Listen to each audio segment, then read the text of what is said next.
Just give me a minute.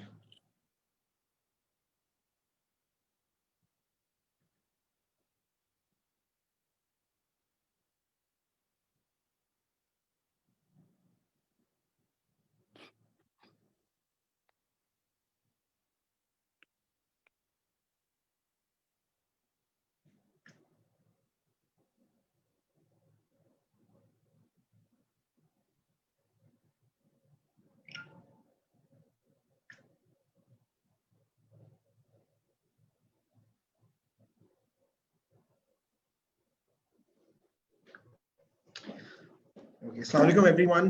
Welcome to our first training session on how to analyze a listed company or a fundamental of equity analysis.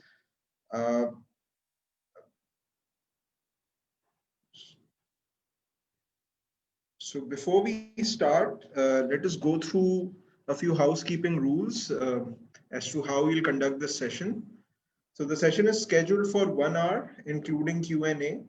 All participants are requested to keep their videos turned off for the session and turn it back on at the end for a group photograph.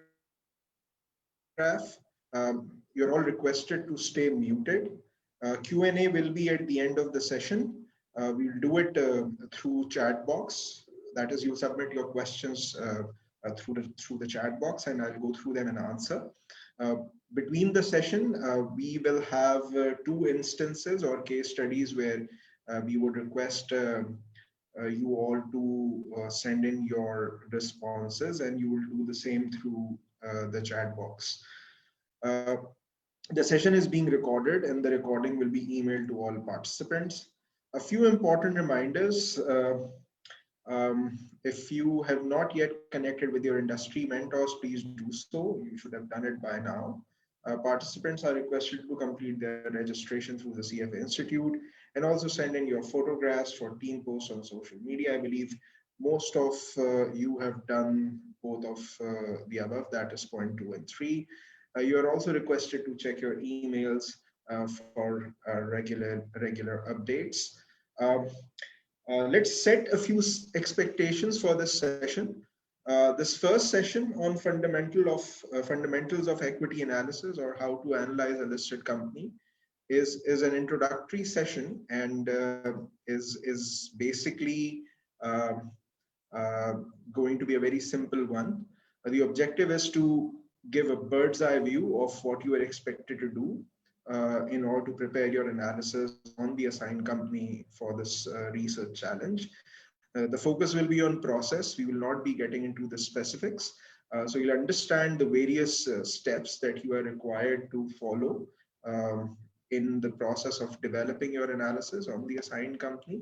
And will also help you understand the rationale behind the process and the rationale behind each respective steps, so that you understand its importance and are able to do justice to each and every step.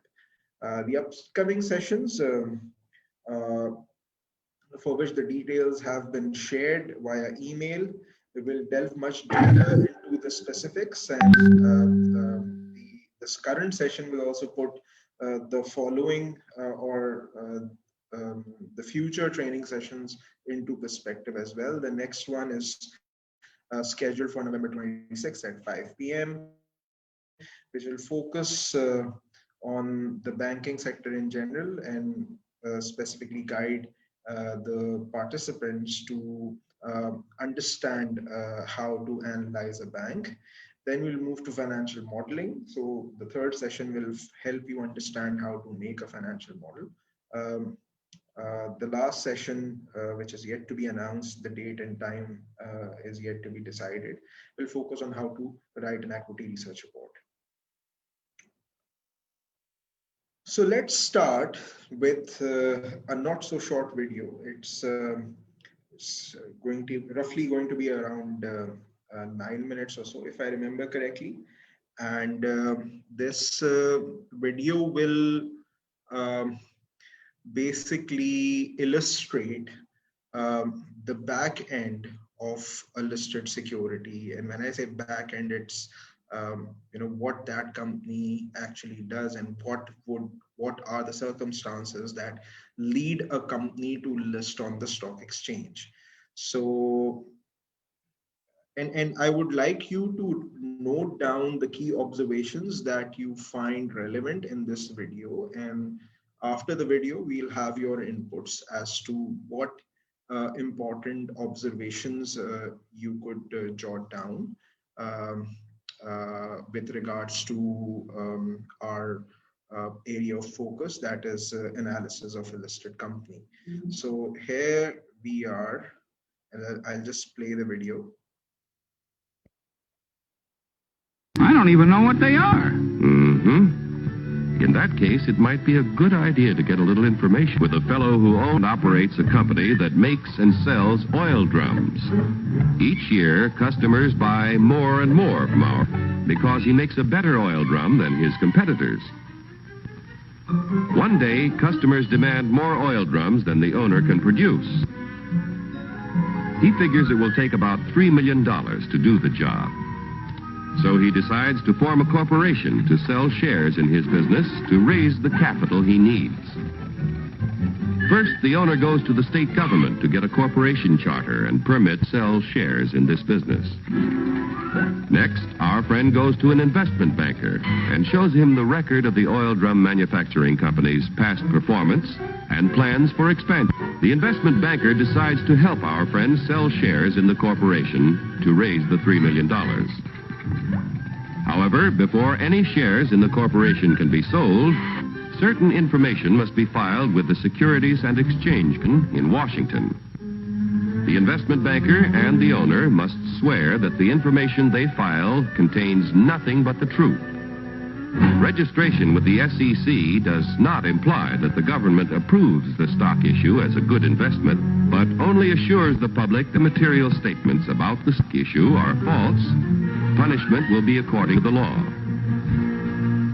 After SEC registration is effective, the investment banker pays the owner $3 million in exchange for a certain number of shares in the oil drum manufacturing corporation. The investment banker sells shares of the common stock to people at a $3 million investment and shows a profit for his services in selling the stock.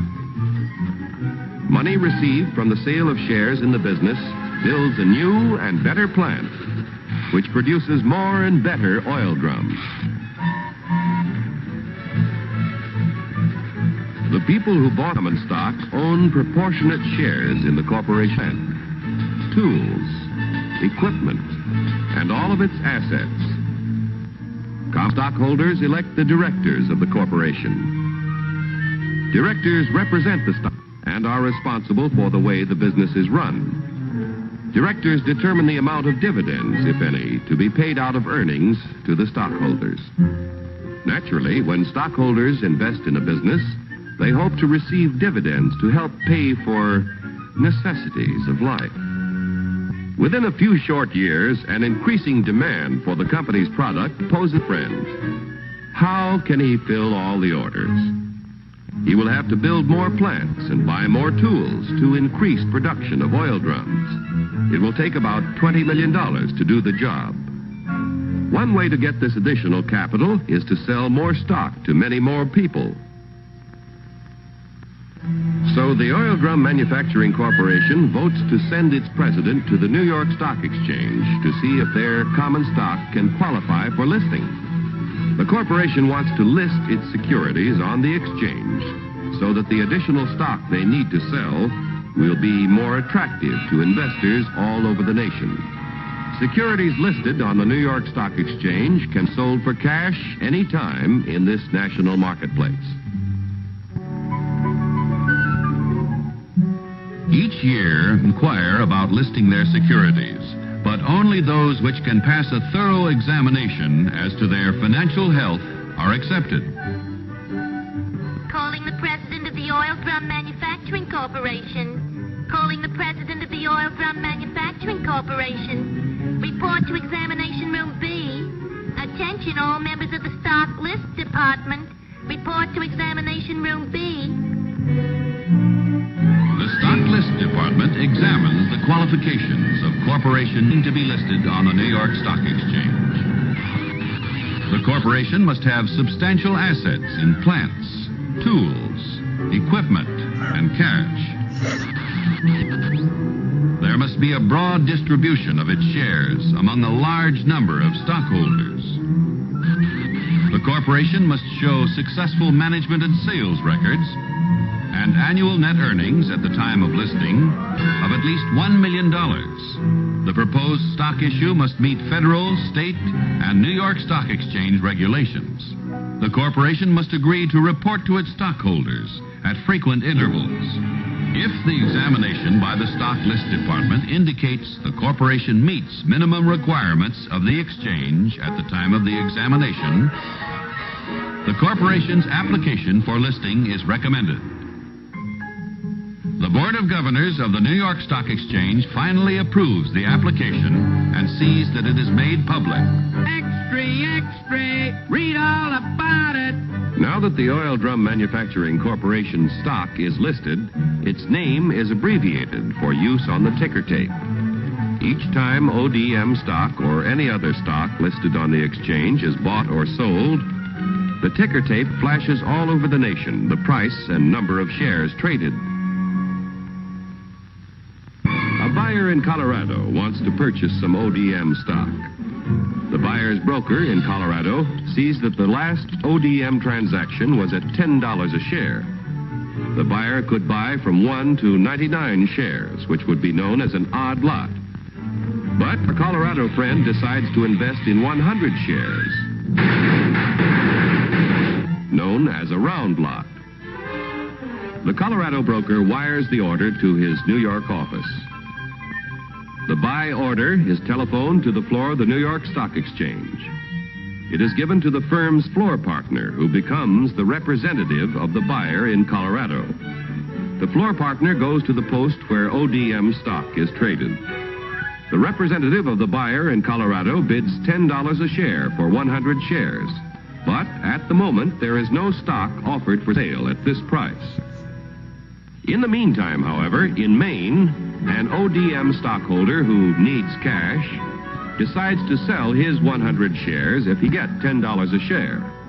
The Maine broker wires the sell order to his firm's representative on the floor of the New York Stock Exchange.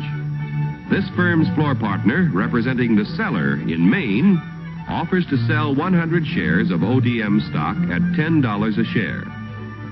The price of $10 a share is mutually acceptable, and the transaction is made. Like the cowboy in Colorado and the fisherman in Maine, investors all over the country use the facilities of brokers who are members of the New York Stock Exchange whenever they want to buy or sell stock of companies listed on this national market. Yesterday's savings financed the miraculous growth of our railroads, automobiles, airplanes, farm machinery, communications, electric light and power, textiles, and countless other industries contributing to a more enjoyable life. If a part of our savings continue to flow into industry, American labor, management, and capital can continue to build new tools and plants. Industrial expansion creates jobs for hundreds of thousands of young people who must find employment each year. A growing capacity to produce things which make life better in peacetime can be our greatest protection in time of war. When danger threatens, we can convert industry to produce the things we need to defend ourselves. Common stock investments have helped to make our country prosperous and powerful. Owning a share in American industry is like owning a share in the future of our nation. But remember, John Q., there is a risk as well as an advantage in owning any kind of property. So get the facts before you put your money to work.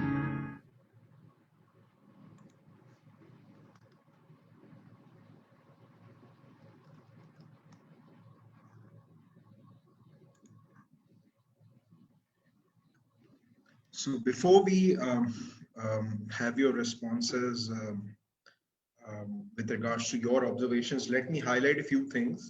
This video is primarily, it's a little old, so a lot of activities that it mentions as being or shows as being physically done are now automated and are done through computers. Secondly, this focuses on the US market. So, so the way things work in Pakistan may be slightly different, but the overall process remains the same. This video thoroughly captures the underlying principles on the underlying facts which leads companies to list on stock exchanges. So let's have your feedback with regards to your observations about this video or the listed companies in general, or your understanding of this space so far. You can send in your responses through chat. I'm basically looking for key observations.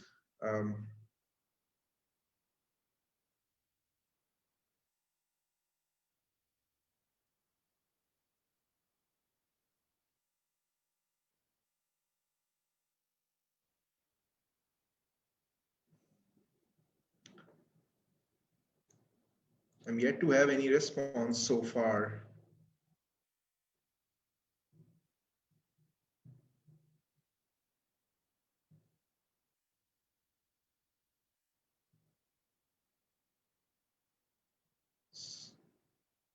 A very standardized process for whole timeline. I'm not sure if I understand it well, but I guess you mean to say that everything is very structured and happens according to the identified process, rules and procedures. So you're right, it's a very structured process.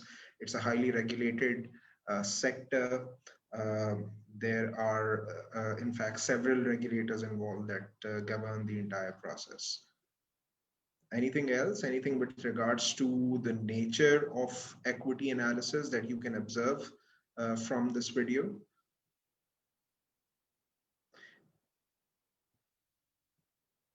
Okay. It shows the way how things grow. It shows past performance. That's right. That's right. Anyone else would like to contribute?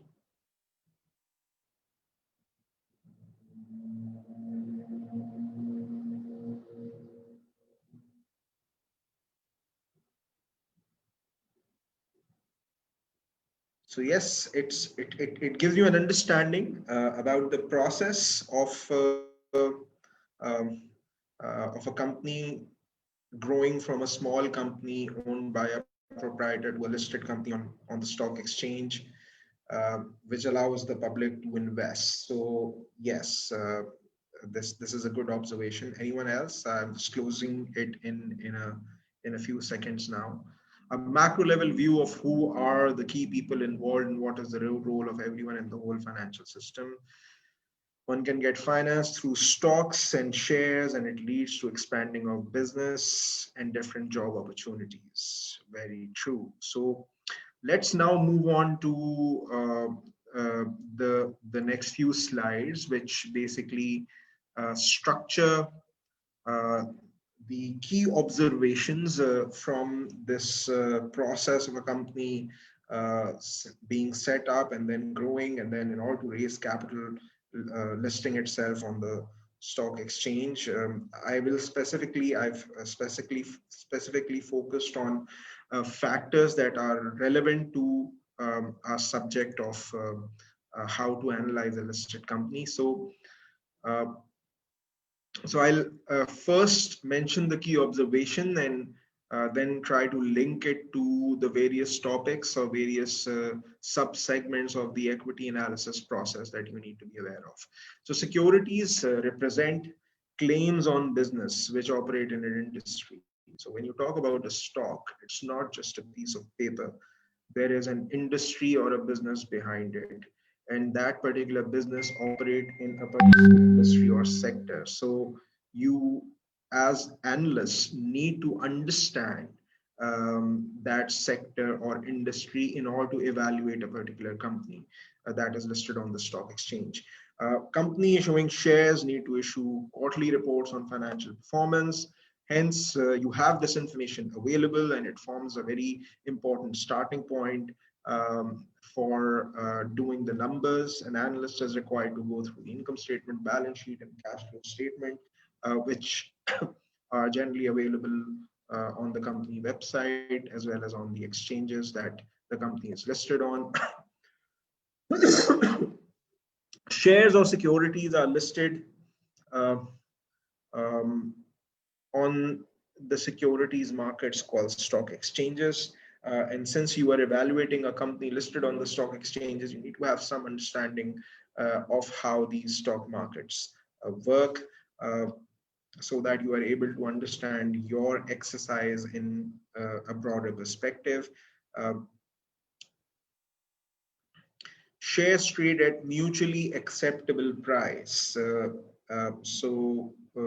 buyer in Colorado had to find a seller from Maine who was willing to sell the shares at a price that he wanted to buy it. And there has to be a process through which one would arrive at that mutually acceptable price. And that process is called an equity valuation. The buyer would do his own equity valuation, the seller would do his own equity valuation, and that is the reason why you're likely to find a buyer and a seller at the same price at the same point in time. There are several, or in fact, two broad-based approaches to doing equity valuation. One is the fundamental approaches, and the second is the comparative approaches. The fundamental approaches focus on the future earning power of the company, whereas the comparative approaches or market-based valuation focus on comparables, that is other listed companies from the same industry that are listed on the stock exchange. For valuation specifically, if you're doing that valuation through a fundamental approach, that is dividend discount model or free cash flow valuation model, you would need a forecast for income, expenses, and cash flows.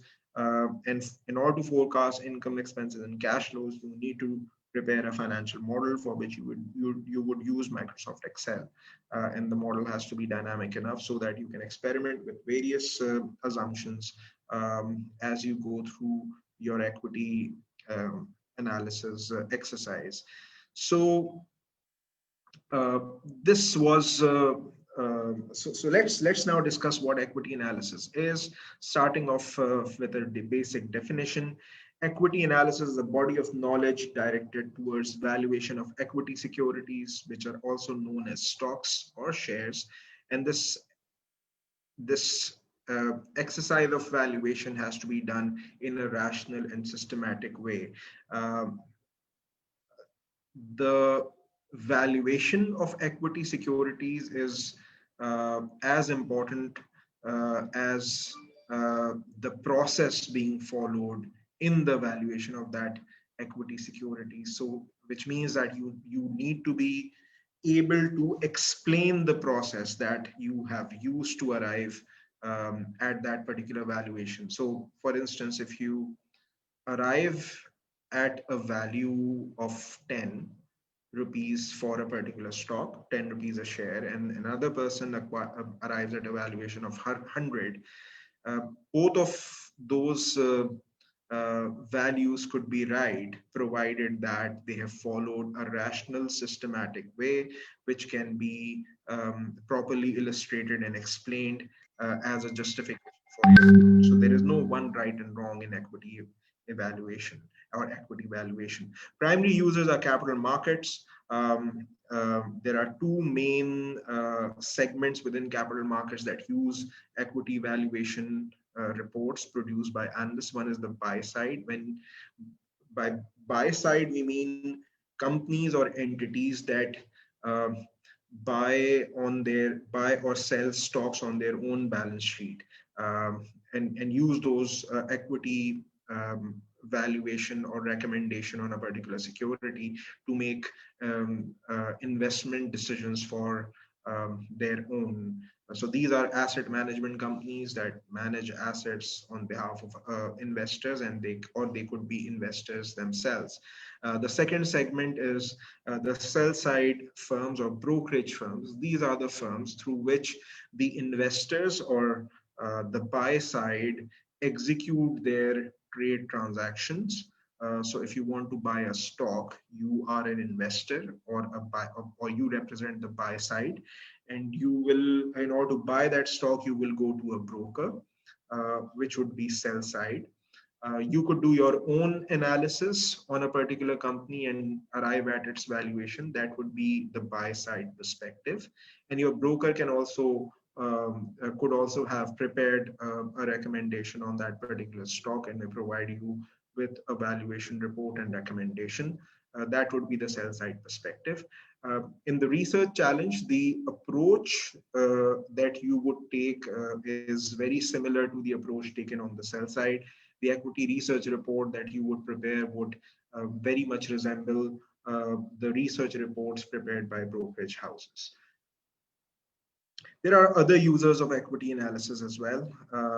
Equity analysis not only restricted to capital markets. A few users include banks. It's also used in corporate finance and also regulatory services. The objective of equity analysis is to arrive at valuation of an equity security and come up with a recommendation. So let's see what valuation means. Valuation is the estimation of an asset's value based either on variables perceived to be related to future investment returns or comparison with similar assets. We briefly discussed these two approaches in our in the previous slide, where we were talking about the observations from the video that we saw in the beginning of this session. So if we are valuing an asset based on variables that are perceived to be related to future investment returns, we are following the fundamental approach to equity valuation, and the methods include dividend discount model or free cash flow to valuation model, which could be free cash flows to firm or free cash flows to equity. In this session, I won't be going into the theory of what these models are. So if you were majoring in finance, you would have already studied these approaches in your finance courses. For those who are not finance major or belong to the marketing or social sciences or engineering background, you can refer to CFA curriculum for level 1, level 2, or simply Google these terminologies and you would be able to find enough material which would explain how these approaches or models are applied. Comparative approaches are those that use comparison with similar assets. They include price to earning ratio, price to sales ratio, EV or EBITDA, price to book. In case of banks, we generally use justified. We also use justified price to book ratio. And then there are certain other multiples that are used as well. This is just an example of the most commonly used multiples. So just to recap what we have discussed so far and consolidate key lessons of the discussion and the video which we saw. Equity valuation is essentially a 5-step process. There is a macro or sector analysis involved, because whichever listed company we will evaluate will operate in a particular industry or sector. So we need to understand that sector. Also, that particular sector would be operating in a particular country, and the macroeconomic situation of that particular country would also affect the dynamics of that sector, as well as the respective company that we are trying to evaluate. At times, global macroeconomic situation also become relevant um, to your equity analysis. So you may have to do some analysis on the global macroeconomic situation as well, and how it affects your sector and company of interest. In that broad perspective of macroeconomic and sector analysis, you start evaluating the specific company that is your subject of analysis. In case of research challenge, it's Mizan Bank. Uh, Based on your macroeconomic and sector understanding and your understanding of the company, you prepare a financial model. Based on that financial model, so the financial model will help you forecast the future performance of the company, and that future performance of the company would be used to prepare valuation based on fundamental approaches. Uh, Based on your valuation, you could also use comparable approaches, by the way, or use a blend of the two.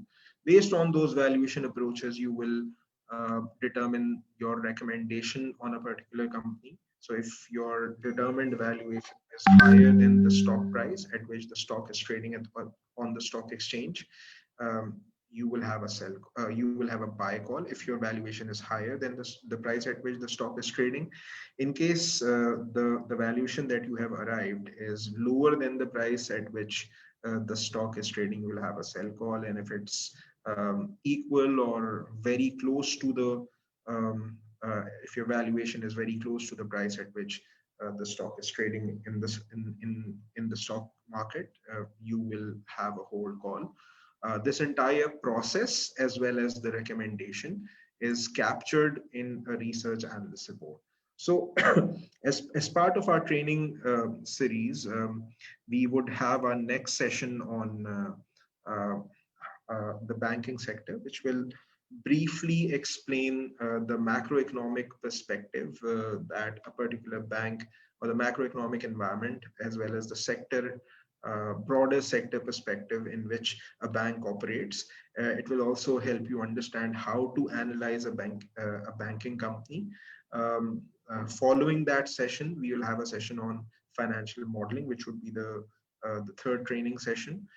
We will not have a particular session on using the valuation methodologies or the theoretical aspects of the equity valuation process. You can either refer to your faculty advisors as far as the theoretical aspect is concerned, use internet, and as far as the practical aspects is concerned, in terms of seeking guidance as to which valuation methodology would be most relevant to the particular sector and the company that you are evaluating, you can seek help of your mentors. Finally, the last training session would talk about how to prepare a research analyst report or an equity research report.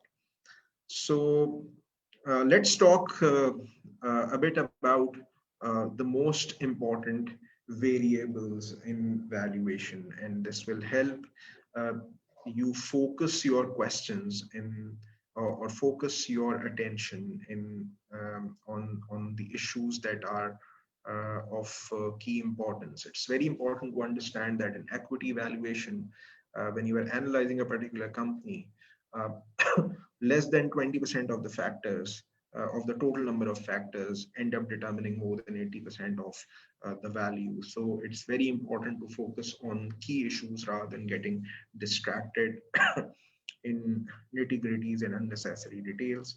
Uh,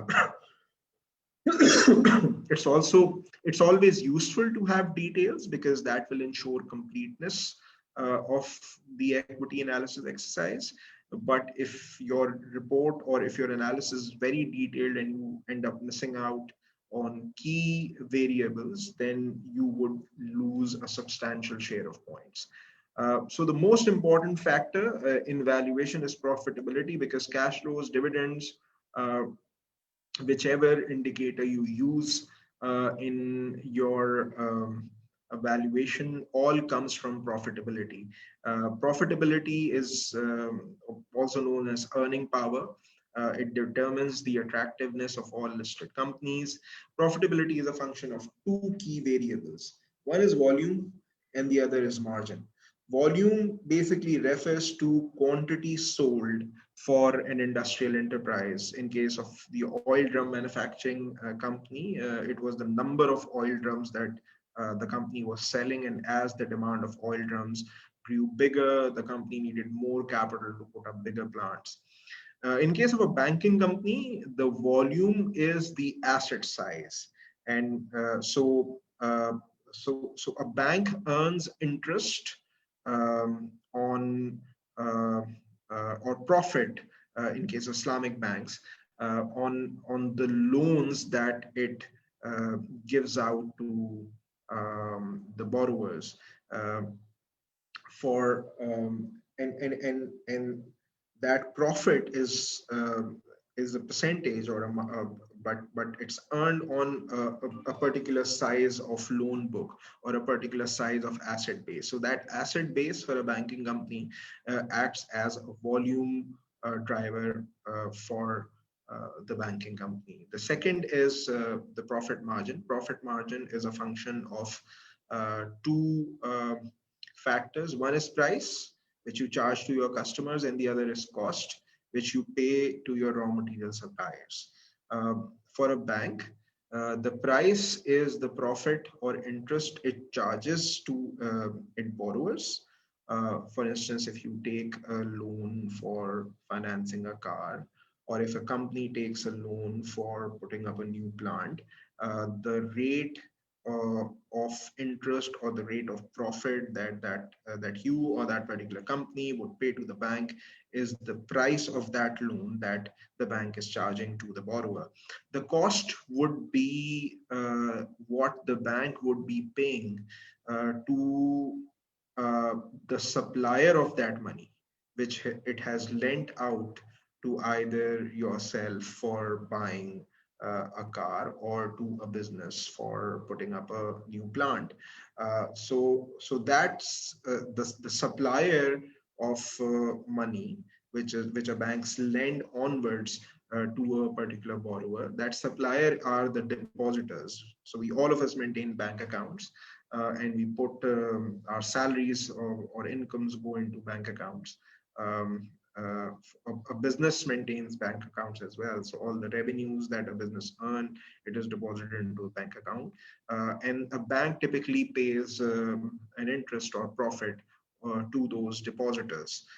So the interest or profit paid to depositors become the cost for a bank, and the difference between price and cost becomes the margin for a banking company. In case of a manufacturing company, let's say the example of oil drum manufacturing company, the price of the oil drum would be the price that it charges its customers, and the cost would be the cost of raw material that it would pay, the raw material that it would use to produce those oil drums. And obviously in any business, it's when you look at the ground reality, it's not that simple. There is not one cost driver. So let's say if the oil drums are made of steel, so steel will not be the only cost. The plant, in order to convert that steel into oil drum, would be using some electricity, some fuel. So you'll have fuel costs, then you will have employees or staff that would need to be paid salaries. There would be certain rents, certain vehicle related expenses, depreciation charges.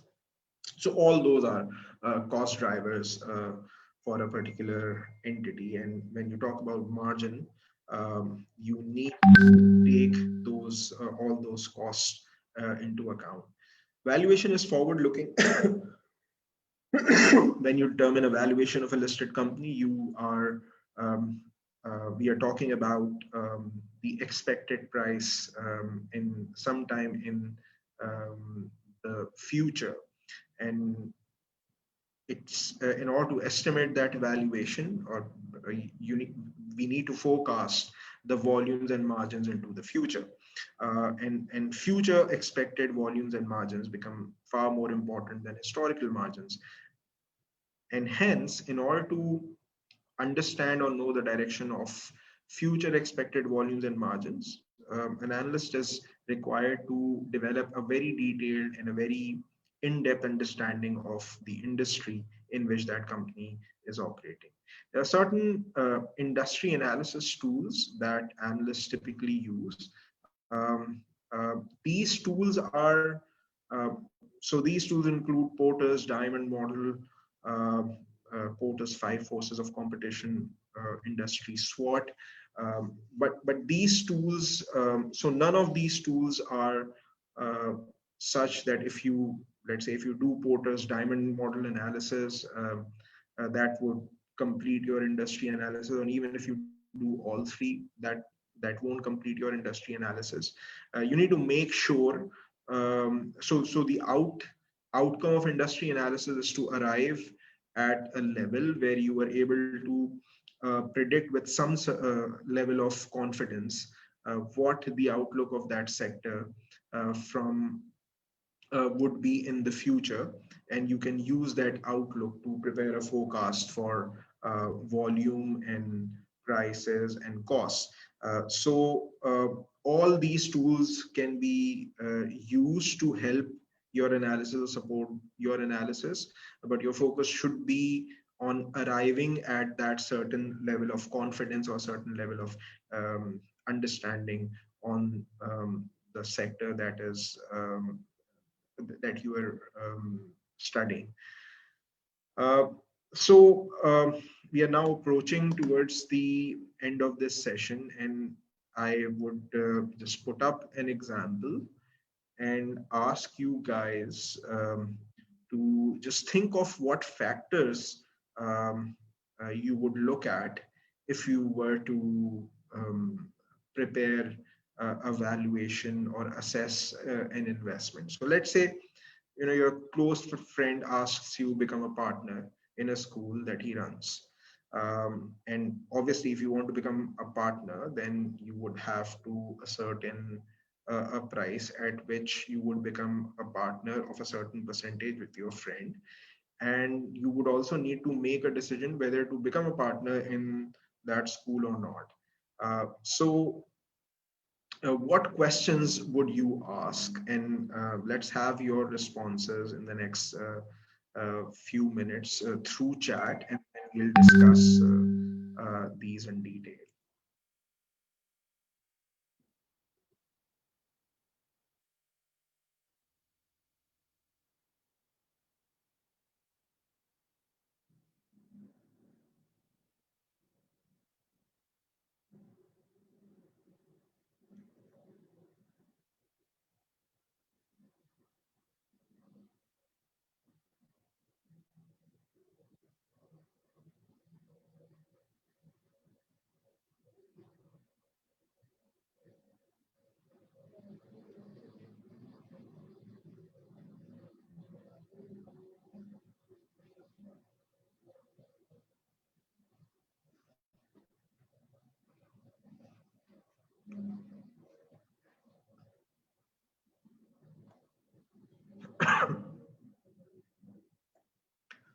So ROA, ROE, you know, that's fine. You would need to ask that. But rather you would have to develop those estimates on your own. So what's in it for me? Again, that's the bottom line that you would arrive at. You would want to develop that analysis, and you're basically asking questions, um, uh, and answers to those questions would help you or would feed into your analysis that would help you answer, you know, what's in it for you and what the ROA and ROE would be like. What the future earning profile for the school is, you know, maybe uh, correct, but uh, typically um, no company would ever tell you what the future earning profile is going to be. They may give guidance, but those an analyst's job is not to rely on those guidance, but rather to develop his or her own estimates. Revenues and expenses of the last 5 years, yes, those historical data would be helpful. Size of school, expected students, that's an important question. Expected growth rates, yes, but you should have enough information to assess or develop an expectation of future growth rates. What rights I would have as a partner? That's a structuring part, not that relevant to our analysis right now. Um, Profitability, yes. Fee per student, it's an important um, revenue driver. You're talking about the price here. This is a very good response. Profitability, profit margin, again, profit margin is important, but profit margin is typically a result of price and cost. So your question need to be around price and cost. How the school is performing in general. Number of students is very important. The volume. So volume and margin, which in itself is calculated through price and cost, is very important. Cash flow forecast would, again, be a result of your profitability analysis or profitability forecast, which would come from revenue and costs. Student enrolled, margin per student, profit loss sharing ratio. Again, that's the structuring part. Competitors is a good question to ask, because this would analysis on competitors generally feeds into an analyst expectation of what price the company should be able to charge, and also to an extent the level of competition it would face in acquiring essential raw materials, which would affect its costs. Faculty salaries is an important cost driver. You're right. Um, Credibility, profitability, making revenues, competitive advantage. Competitive advantage is also important, soft or qualitative factor that would help feed into your expectations with regards to the price, costs, and the volume that the school may be able to uh, generate. All right.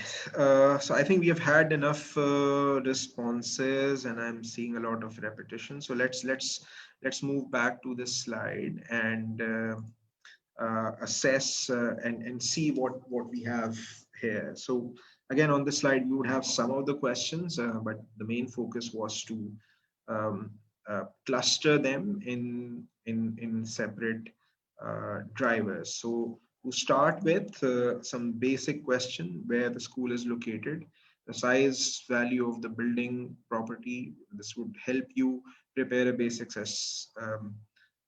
of information about the investment that you are evaluating. Size and value of the building or property would also help you assess the value of assets. Quality of education, teachers, number of existing students, population of the area. These are all factors that would help you determine the volume, or are basically the volume drivers. Then monthly fee of students, income levels, fees in other schools, which is again a part of competitive analysis. This will uh, constitute the price drivers. Salary of teachers, monthly running cost. These are basic cost drivers for the school. Other schools in the area, new schools opened in the last few years, and also closures. If some schools have closed in the last few years, this will help you develop an analysis of the competition, as well as giving you an idea about the key trends that are prevailing in this particular sector. So basic, very basic stuff.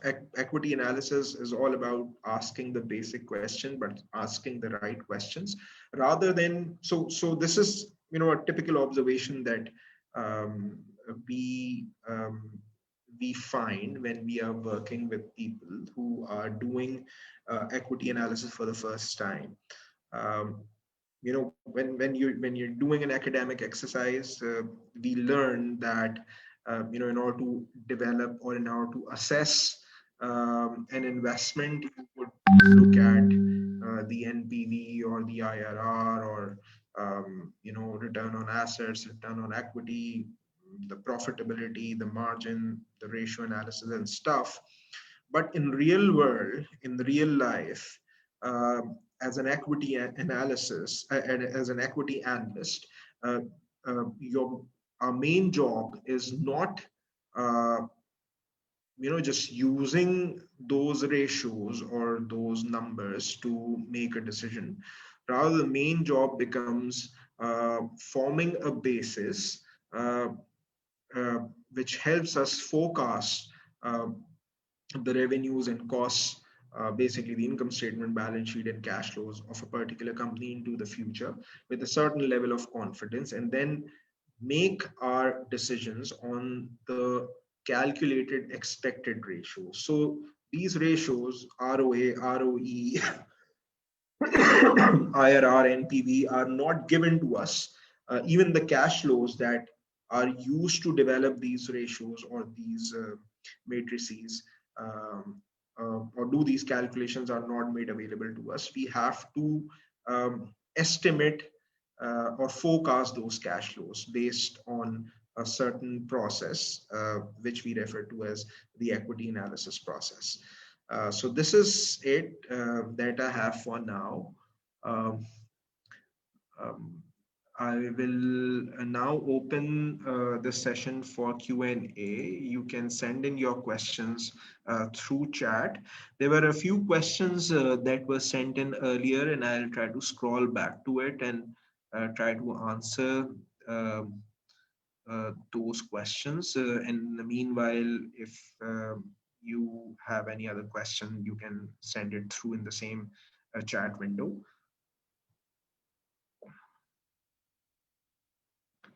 So referring to historical point of view, is it fine to take the help of historical margin to take a view on the future margin? That's absolutely correct. So historical analysis is very important. And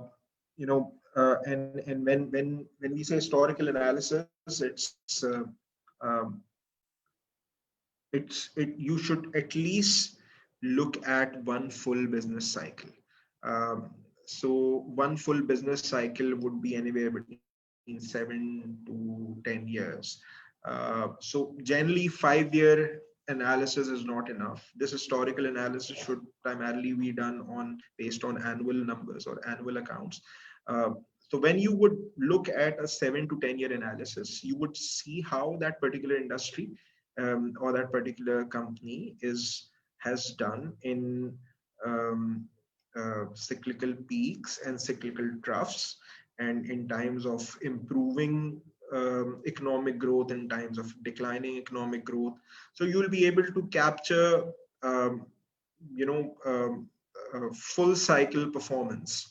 And it's always useful to look for averages and the tendency of mean reversion. Typically, it's very rare that you find companies or sectors that tend to have stable volume growth or tend to have stable margins. Generally, margins are cyclical. They move up and down. Volume growth is also cyclical. In times of economic growth, volume growth is higher. In time of slow economic growth or economic slowdown, volume growth falls down. As economies follow economic cycles, business cycles also follow a similar pattern. So it's in fact very important to refer to historical analysis and take cues from historical margins and historical volume performance in order to form expectation of future volume growth and future volume performance. Also, historical analysis forms the first or the basic test to perform a sanity check. So if excuse me, if your forecasted margins or forecasted volume growth are way off from historical averages, probably there is something wrong. Until unless you have a reason to explain those substantial deviation, there may be something wrong with your analysis. When you prepare a research report and present your case to investors, and if your numbers are way off from historical averages, that would be the first question that you would get. And you need to have a solid response to explain those deviations.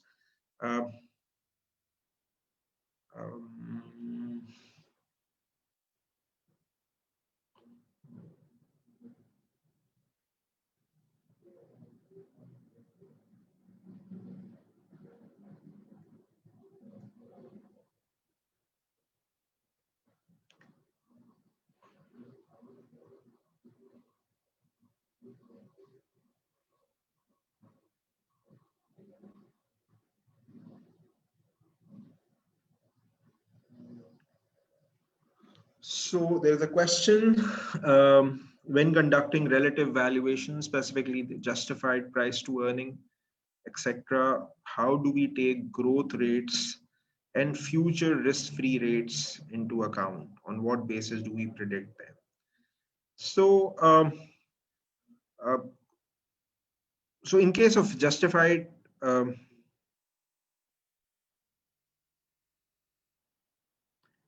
justified price to earning would have would account for growth in the formula, and also it would also account for risk-free rates. You're talking about expectations, expected future growth rates and expected future risk-free rates. Risk-free rates, it's always best to rely on forecast of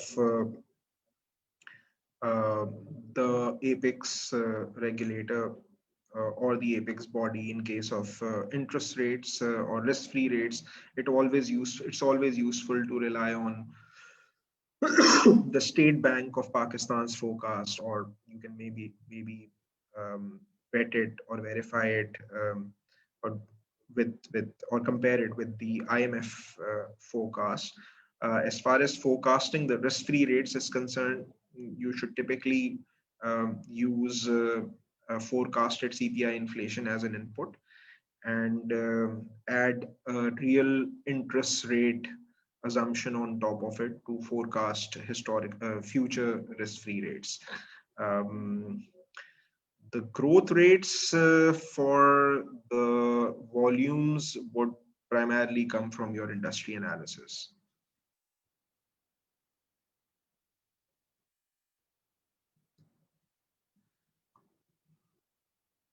How do I ensure that I'm taking the right variable in consideration? Because way I see it, it's too much variables to account for, so it becomes hard to pick and choose. So you don't really need to pick and choose. You know, that's what equity analysis is all about. There is, hardly any time that you should spend on picking and choosing.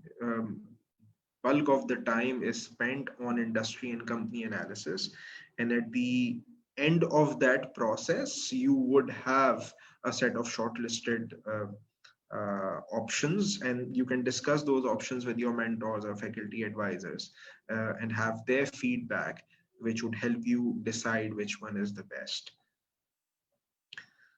How do you draw the fine line between historical and technical analysis? So technical analysis, also there is no fine line between historical analysis that we are referring to and what technical analysis is. Whatever historical analysis that we have referred to in this discussion pertains to historical analysis of the fundamental variables, that is the financial statements, income statement related items, balance sheet related items, cash flow related items that are all related to fundamental analysis of companies. Technical analysis does not take any of these into account, so it's just not a fine line. Technical analysis is entirely based on two main variables. One is the price of the share at which that particular share has traded in the past, and the volume of shares traded at that particular price. So that is what technical analysis is. And obviously technical analysis, since you only have traded prices, trade price and volumes, uh, historical, you only have historical data for that. Technical analysis is always historical. uh, the historical analysis that we are talking about is basically way different from technical analysis. It pertains to historical analysis of income statement, balance sheet, cash flows, related variables, or other macroeconomic variables that help drive a company's revenues or cost drivers. Any other questions? Okay. Thinking from a competitive point of view, all analysts are referring to some common macro variables and common forecasts like interest rates. So in this commonality, how can an individual analyst gain an edge on his analysis? So the fundamental, so the macro variables are like universal truth. So interest rates would have to be taken into account if you are analyzing a bank.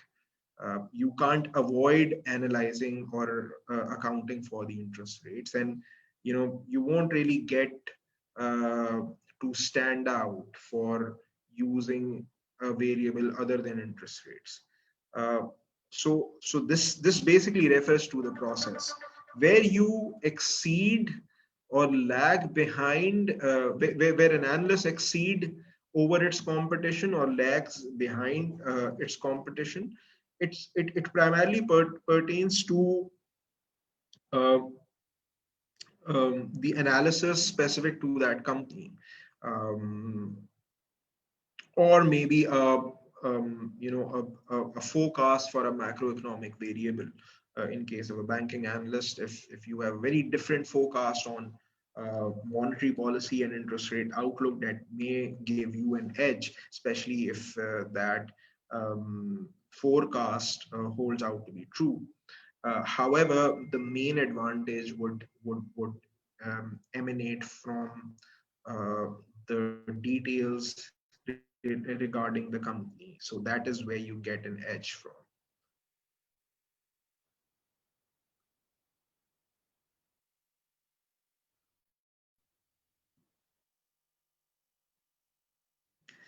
So if our qualitative views are taking over the on-hand quantitative insights we have developed, how do we marry the both? So qualitative views uh, don't take over, or in fact never take over the quantitative analysis. They have to support each other. So if you have a qualitative view that is contradictory to your quantitative analysis, you have made some mistake.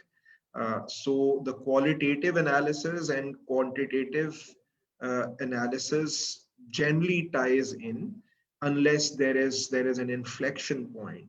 So there may be a situation that a company has been doing really badly in the past, and your qualitative and your quantitative plus qualitative analysis would attribute that bad performance to a certain set of variables, or and let's say if the company is taking credible steps to fix those causes behind that bad historical performance, you may have a qualitative view that the company would do really well in the future. But that qualitative view will have to be reflected in your quantitative analysis, which would be your future forecast. So you would have to prepare a grip on how those qualitative changes will affect the quantitative variables. For example, a bank may have done really badly on deposit growth. That may be because of the fact that it has really bad branch managers, and if that bank is taking credible steps to, or maybe very bad branch infrastructure, you go in, the floor is broken, and you know you have electricity at time, then you don't have electricity, the system is not running all the time. So this may be a cause behind weak deposit growth or negative growth in deposits. And if the company have taken measures to fix all its branch infrastructure and replace its branch managers, and has a credible hiring process in place, and you have um, specific um, um, evidence through which you can prove that uh, that qualitative analysis of a different reality than what has been the performance in the past would reflect on a different reality in your forecasted numbers. So in your forecasted numbers, the deposit growth would improve, but that improved deposit growth will have to be backed up, because in an ideal scenario, in a normal scenario, that uh, would be the major one of the major uh, pillars of your investment recommendation. You will have to really spend a lot of time in proving that your qualitative view is right, and that qualitative view would lead to a substantial improvement in quantitative performance in the future.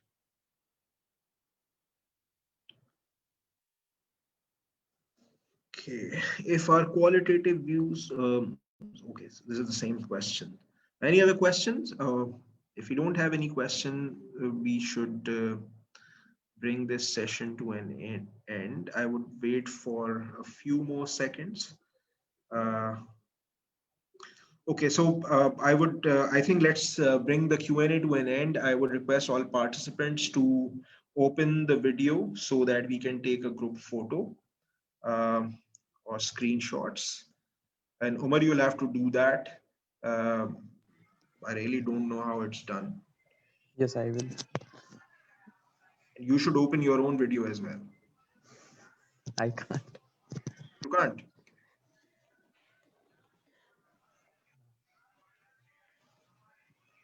Stop sharing your screen, sir, so we can. Okay, so stop share.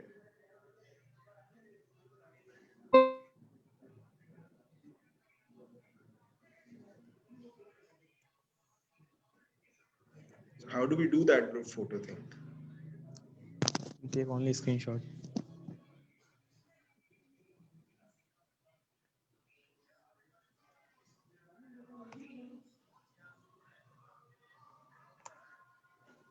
Okay, you can do a gallery view and लोगों ने अपने videos on ही नहीं किए हैं भाई, जल्दी जल्दी कर दें so that we take a group photo and bring this session to an end. Still, I can only see what.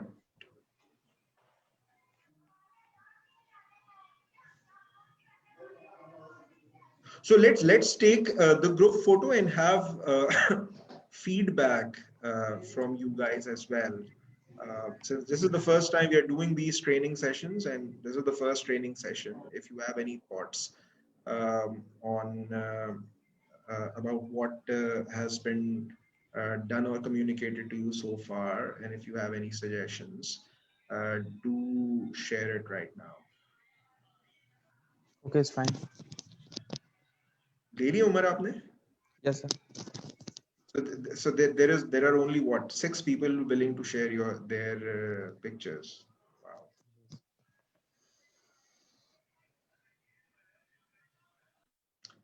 So any feedback or suggestions that you would want to give?